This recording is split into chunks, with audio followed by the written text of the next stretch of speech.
when we originally prioritized this project, that we had put the concept of a DDI out there as one alternative that might be a fit.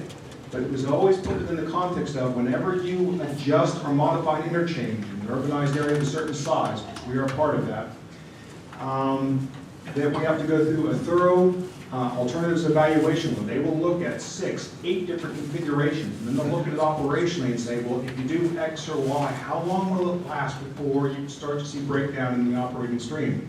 Can it go 10, 15, 20, 25 years?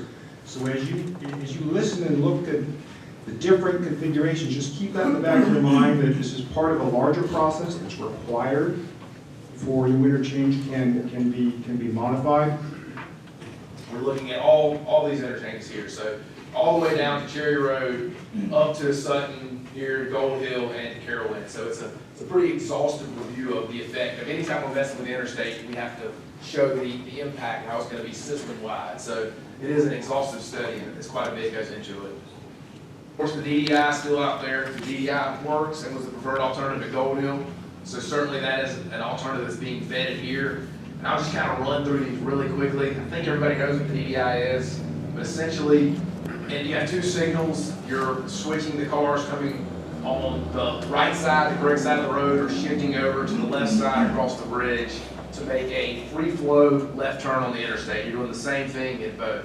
What this does is it simplifies. We have 2 very simple signals. You have two-phase signals on either side of the interchange. So it's a much more efficient signal setup, so you have less yellow time, less red time, and the signals operate much better than a typical traffic signal with 4 and 5 and 6 and 8 phases. The next interchange we're looking at is a SPUI, a single point urban interchange. I believe at Tybolt Road at exit 5 in Charlotte. So if you guys are familiar with that, essentially we have one traffic signal that brings all the movements together here. So your left turns will run with these other left turns. It's a fairly, it was kind of the flavor of the week 10, 15 years ago. It seemed to be what was popping up everywhere. It's got some disadvantages, but it is an efficient signal for the most part. One of the problems here is we don't get enough really substantial spacing here, so we have to kind of vet that. Can this operate with the spacing here, which is also going to be an issue back on this one. The proximity to the market signal does not really increase with the DDI. It increases a little bit here, but we still are, that's one of the potential flaws here that's being fleshed out as our study.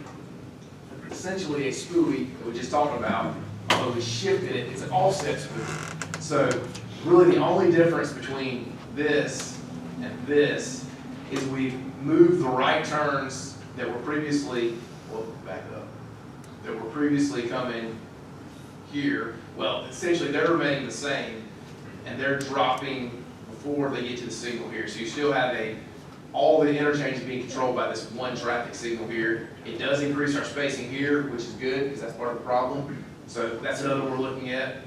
And the big operational benefit there is we've increased the spacing from here. That's the big win there, is that we previously had 800 feet, now we're at 1,500 feet. So that, the proximity, this signal is an issue, full directional, so we stepped up from here to here. So again, I'll walk through this one.